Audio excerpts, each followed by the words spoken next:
Hello, everyone. You can hear me? Can you see my screen? Okay. Yeah. Yes. Yes. Okay. Welcome. So welcome, everyone. So my name is Milena. I am a psychotherapist working within ABL Health. You probably came across me or seen me in different places, different meetings as well. So you're very welcome, and welcome to this presentation on motivation. So motivation, as you know, has many faces, as they are human desires. The simplest definition of motivation basically boils down to one thing.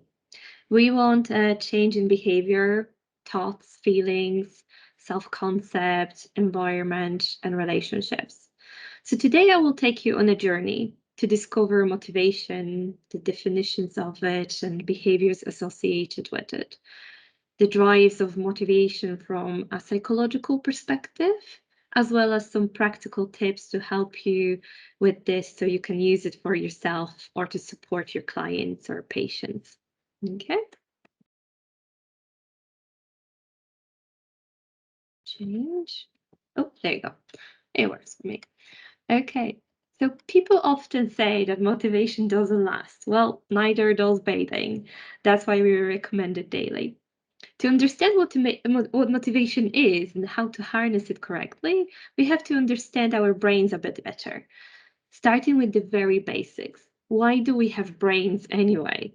Plenty of life forms don't have brains and get along just fine. Biologists believe that the reasons creatures evolved brains was to facilitate motion. It's no coincidence that the word motivation stems from the same root as the word motion. Origins of motivations is neuroscience. To trace the source of motivation, let's begin in the brain, where neurotransmitters spark chemical messages to keep us alert and on task. Neurotransmitters carry chemical messages that play out in your brain and affect the rest of your body. One neurotransmitter that plays a role in the science of motivation is dopamine. Dopamine's chemical signal gets passed from one neuron to the next, and between those two neurons, dopamine interacts with various receptors inside the synapse. This arrangement becomes much more complicated when you multiply the effect through the entire brain. Consider there are different types of receptors, neurons, and pathways that neurotransmitters can take. Things get complicated pretty fast. What causes your dopamine to spike? So when you think about dopamine, it performs its tasks before we obtain rewards, meaning that its real job is to encourage us to act, either to achieve something good or to avoid something bad. In an interesting study, a team of scientists mapped out the brains of people who like to be motivated, and also kind of had a group of people who are absolutely demotivated. So they found that people willing to work hard had higher dopamine levels in the striatum and prefrontal cortex, two areas known to impact motivation and reward. Among demotivated people, dopamine was present in the anterior insula, an area of the brain involved in emotion and risk perception. They explain that low levels of dopamine make people and other animals less likely to work for things. So it has more to do with the motivation and cost benefit analysis than pleasure itself. And how to hack your dopamine to boost your productivity. Motivation happens when your dopamine spikes because you anticipate something important is about to happen. The brain can be trained to feed off bursts of dopamine sparked by rewarding experiences. You create the dopamine environment, and the brain does the rest. One way to achieve those rewarding experiences is by setting incremental goals. Dopamine will flow as a result of your brain's positive reinforcement every time you complete a step and meet a challenge. So bear with me. So a fascinating study and this is something I want to share with me, but bear with me, you can see a snail on the screen. A fascinating study on freshwater snails found that creatures could make more complex decisions with only two brain cells, one for sensing the presence of food and one to tell the snail whether it's hungry or not. These two neurons determine for the snail whether it's worthwhile to move in the direction of a potential food source. If the hunger cues are painful enough, the snail moves towards the food, but we know quite slowly. More complex brains evolve to help animals escape what psychologists call an aversive stimulus, something that feels uncomfortable. Bears and birds leave the cold of winter by respectively hibernating in warm caves or birds flying away. When our brains register that discomfort, it spurs us to put on a coat. When it's too hot, discomfort triggers us to take it off again. This seesaw influencing our behavior is an example of homeostasis. It's the physiological and psychological process our bodies use to keep us level. The body's desire to maintain homeostasis governs all sorts of bodily functions, both conscious and unconscious. But when the body can't regulate itself, our brain spurs us to action. It makes us do something to fix the problem, just like the snail moving toward food when the one brain cell registers hunger cues. If our brains determine we are missing something, whether it's food to nourish our bodies or friends to nourish our psyche, it creates the feeling of hunger or loneliness to make us feel bad enough to do something to meet that need. So how does this help us answer the question of what is motivation? Motivation is an internal process. Whether we define it as a drive or a need, motivation is a condition inside us that desires a change, either in the self or the environment. When we tap into this well of energy, motivation endows the person with the drive and direction needed to change with the environment in an adaptive, open-ended, and problem-solving sort of way. The essence of motivation is energized and persistent goal-directed behavior. When we are motivated, we move and take action. Motivation is influenced by the satisfaction of needs that are either necessary for sustaining life or essential for well-being and growth. Physiological need for food, water, serve the organism to maintain life and also provide satisfaction from doing so. Psychological needs for autonomy, mastery, and belonging direct our behavior in much the same way, as do the needs for achievement, power, closure, meaning, and self-esteem. Some of these needs will become motives, as will all the intrinsic activities we engage in.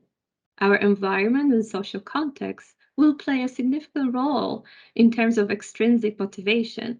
We will also be motivated by goals, values, and desires to experience specific emotions associated with certain end states.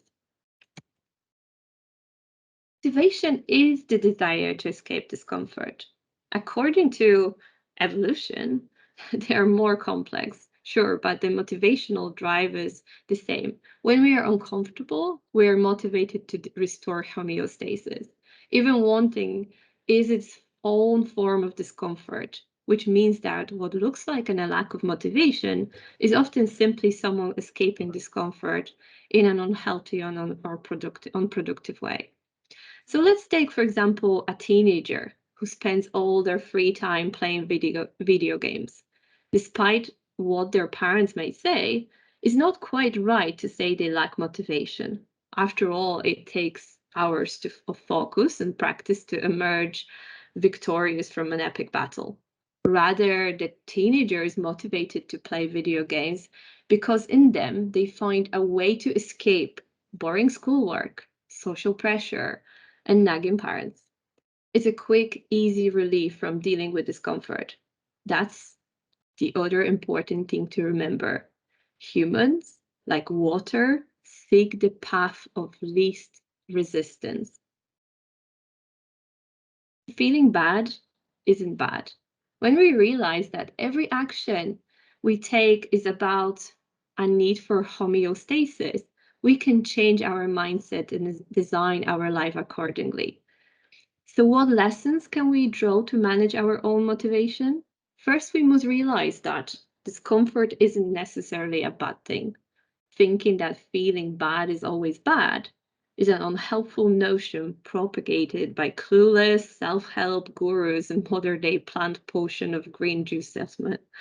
Discomfort doesn't always need to be relieved. It can be leveraged like a rocket fuel to propel us forward. Instead of looking for the easiest way to rid ourselves of pain, we can look within to understand what's driving our desire to escape the way we feel. The best way to explain motivation is to show what it's like in everyday life.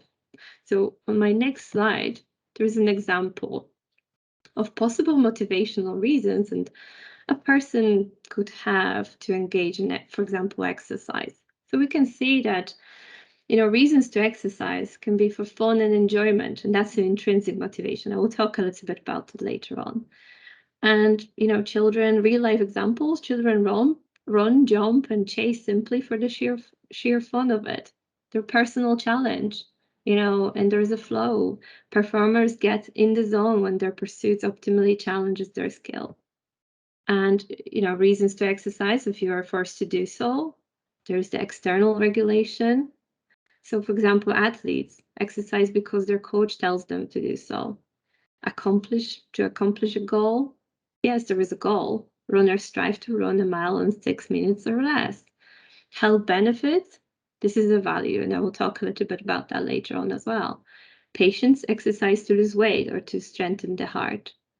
Inspiration, maybe possible self motivation. People watch others exercise and become inspired to do the same. Pursuit of a standard of excellence, wanting to achieve things. That's the type of motivation, and that's another example. I will send you this slide so you can have a look at that and keep it for your own reference. Okay. So what I would like to perhaps mention to you right now is also that motivation might be extrinsic. So whereby a person is inspired by outside forces, other people or rewards, motivation can also be intrinsic. This is where the inspiration comes from within. The desire to improve a certain activity, intrinsic motivation tends to push people more forcefully, and their accomplishments are more fulfilling. One framework used for understanding motivation is the hierarchy of needs proposed by American psychologist Abraham Maslow in 1943.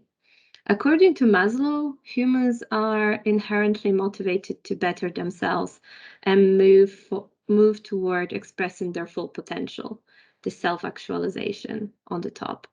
By progressively encouraging and satisfying several levels of need from the most fundamental, such as for food and safety, to higher order needs for love, belonging, and self-esteem.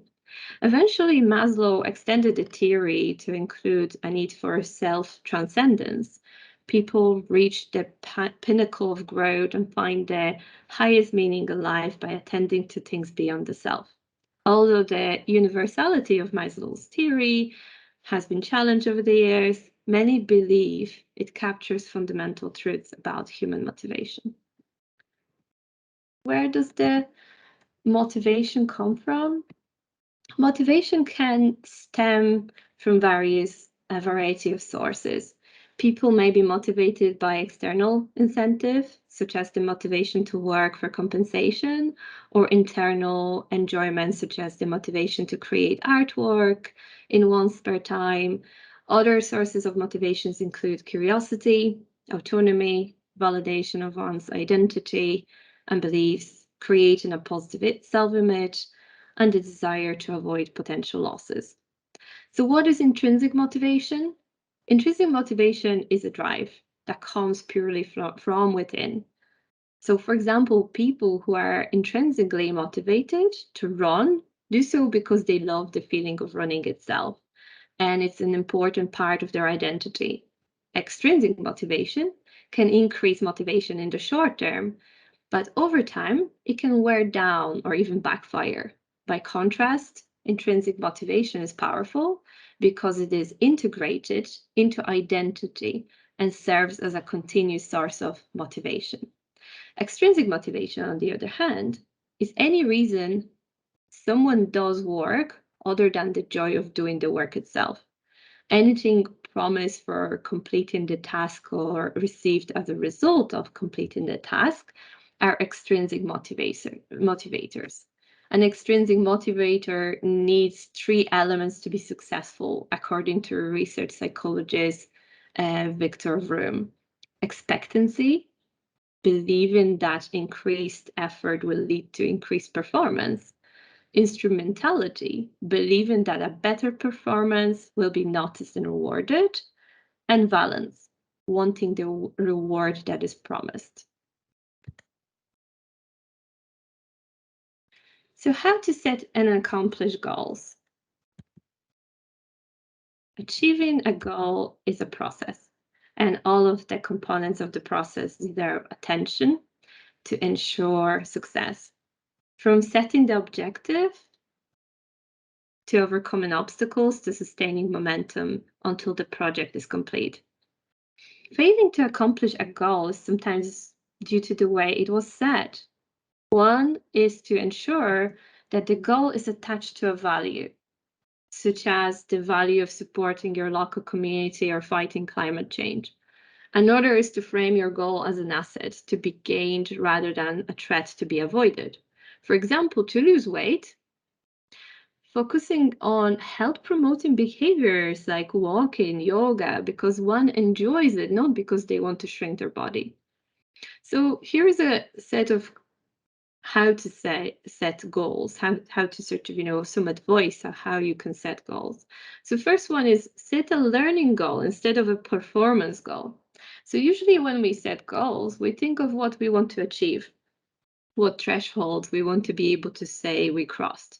I want to lose 20 pounds or run a marathon, get a promotion at work. These goals are specific and concrete. That's good, but research shows that setting long-term performance goals based on achievement outcomes may not be as effective as setting goals for new skills you want to learn.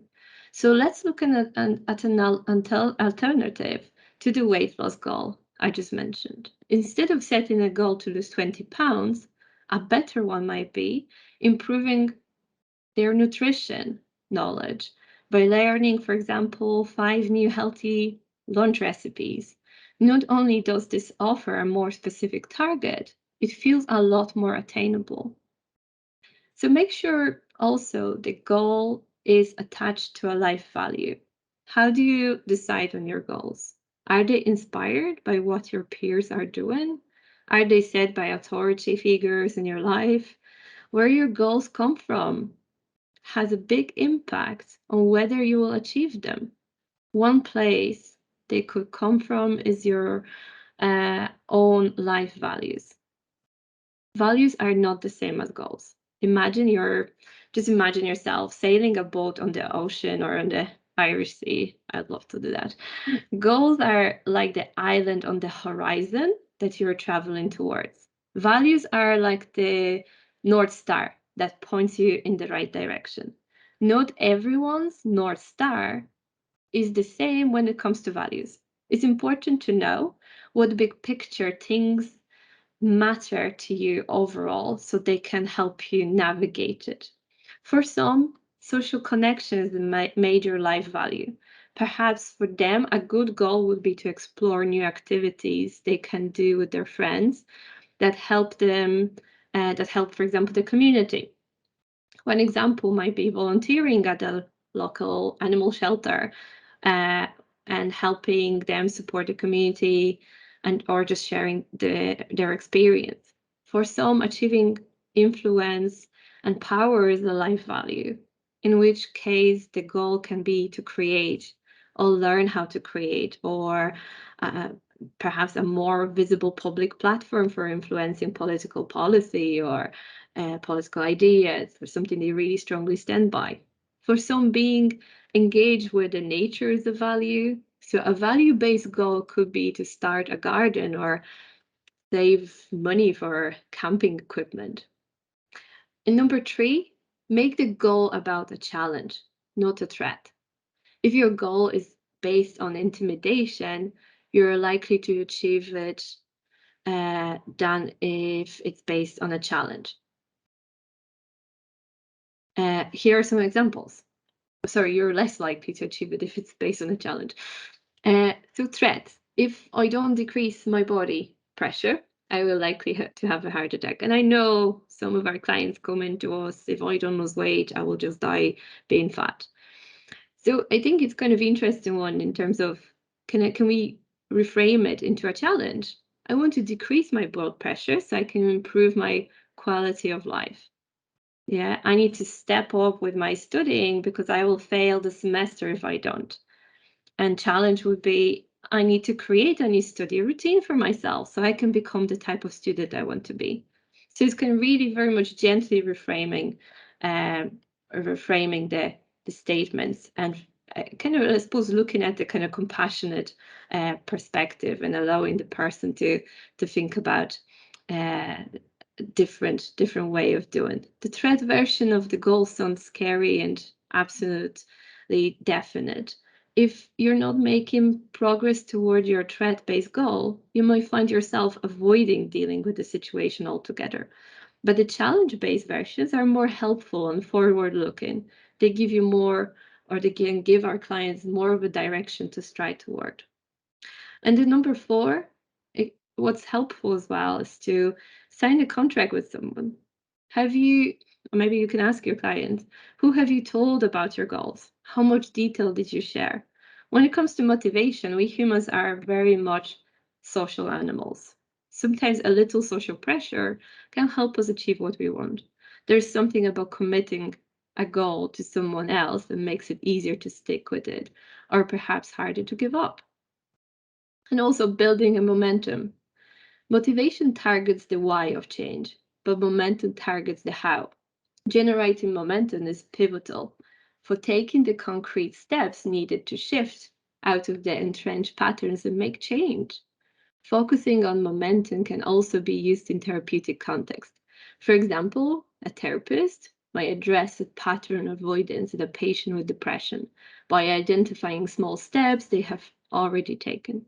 Getting out of bed that morning, coming to therapy, and then listing the next steps they can take. Recognizing the motivation for change and focusing on the dynamics that support change can also help build momentum. So, how do I persevere through a difficult task? It's natural to feel stuck at certain points, especially when working through difficult tasks. But research suggests that several strategies can help. One is to focus on the positive consequences of the activity, such as passing the final exam. Another is to try and regulate your emotions during the task, such as by thinking about maybe a holiday or something quite positive that they're kind of looking forward to. And definitely what's important is to monitor and track the progress, which can continue to propel you toward the next milestone. Lastly, try to enrich the task and make it more enjoyable. And listening, for example, to a podcast or some kind of nice music while you're going for a walk or running on treadmill. Okay, so how do I increase my motivation? How can I feel more motivated? So as I said, tracking progress is absolutely key here. But also, some people might find themselves completely stymied by a project. Others might simply want to pack a little more productivity into their timeline. No matter where motivation begins, there's always ways to increase it, whether that be your own motivation or someone else's. So sometimes you might feel completely unmotivated, and that's okay. In that situation, allow yourself to feel the discomfort. Hear the negative self-talk and then take action anyway. Procrastination is often driven, and we know that this is kind of very much that kind of a turn off when it comes to motivating ourselves, procrastination. But also we need to remember to be very gentle, reflect on our feelings about the task, and acknowledge anxieties associated with it, that fear of failure, for example, or experiencing imposter syndrome. Self-compassion is key, being gentle, understanding our abilities, but also understanding where are we basing this goal on? What is it that we're basing it on? And procrastination is, I suppose, often driven by underlying feelings of distress or anxiety elicited by a given task. But there are ways to navigate the discomfort and beat procrastination. And people can break the project into small, more manageable pieces. Accomplishing one step will fuel your motivation for the next. You can set limits for the time spent preparing to begin or aim to complete tasks as quickly as possible. You can also set a reward that you will get after completing that task or a part of it. So our motivation, when it originates from internal motive, as categorized into needs, cognitions, and emotion, is often experienced as more immediate and potent than intrinsic motivation. Since we don't exist in vacuum, however, these inner experiences cannot take place without some degree of the external influence, be it in the form of consequences, incentives, or other forms of pressure arising out of the social context of our environment. Our physiological and psychological needs drive us. Our cognitions direct us, and emotions lend intensity and energy to our pursuits. When the combination of antecedent conditions and the internal motives align, they create a ripe environment for engagement, which propels the action behavior. When this behavior in turn create more positive motivational and emotional states, they reinforce the behavior through a positive feedback loop and increase the likelihood of repetition. So, if procrastination isn't about laziness, then what's it all about? The word procrastination is derived from the Latin verb procrastinare, to put off until tomorrow. But it's more than just voluntarily delaying. Procrastination is also derived from the ancient Greek word akrasia, doing something against our better judgment. Everyone procrastinates, but not everyone is a procrastinator. Research indicates that as many as 20% of adults worldwide are true procrastinators, meaning that they procrastinate chronically in ways that negatively affect their daily lives and produce shame or guilt. Procrastination becomes problematic when it runs counter to one's own desires. We all put things off. But when we put things off that are really in our best interest to complete, and we do it habitually, then that's more than just a bad habit or a lifestyle issue. A growing body of research suggests that procrastination is a problem of emotion regulation, not time management. People procrastinate for various reasons, including an aversion to a task, a fear of failure, frustration, self-doubt, and anxiety.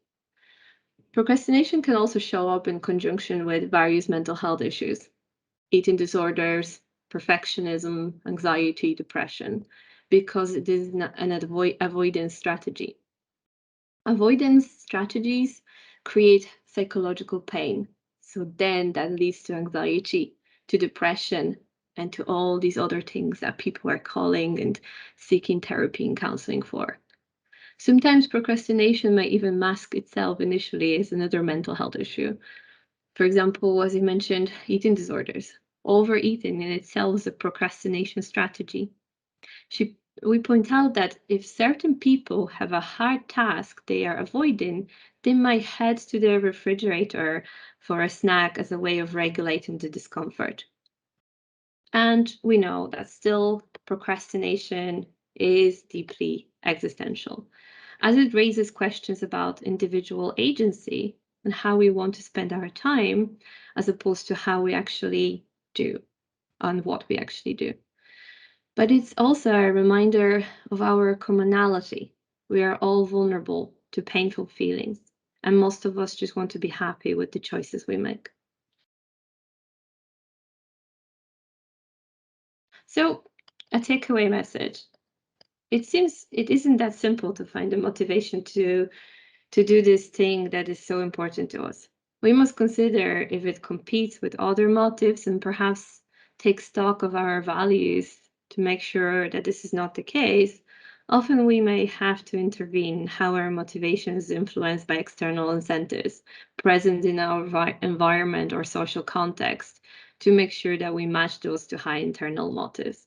Motivation science tells us that if we want to be successful in motivating our own or other people's behaviors, high internal motives should be matched with high external motivations. Finally, we will often want to sustain the motivation over some time and may have to create a regimen of reminders, repetitions, and rituals. More on that, of course, you can find in below, and this is one of the examples of a reflective exercise to take away. And again, allowing yourself to really reflect on perhaps, what is driving your motivation, what you need in life, where you would like to see yourself, and kind of perhaps reflect on the ideal self. Of course, there's no such thing as ideal self, but we can, again, perhaps compare the ideal and see where are we at and what is it that we need to improve our situation at the moment. So perhaps, allow yourself to reflect on it, to take a screenshot of this current slide and sit with it. And again, perhaps it's helpful to ask your clients to answer this, and perhaps, be realistic with yourself. We are not in a rat race. We've got to be gentle and really compassionate to our experiences. And sometimes we just need to also understand what is stopping us from that motivation, from kind of not wanting to get up off the couch when we have thousands of tasks set up in front of us. Maybe actually it's something totally different than we think it is. And it's important as well to seek the right support.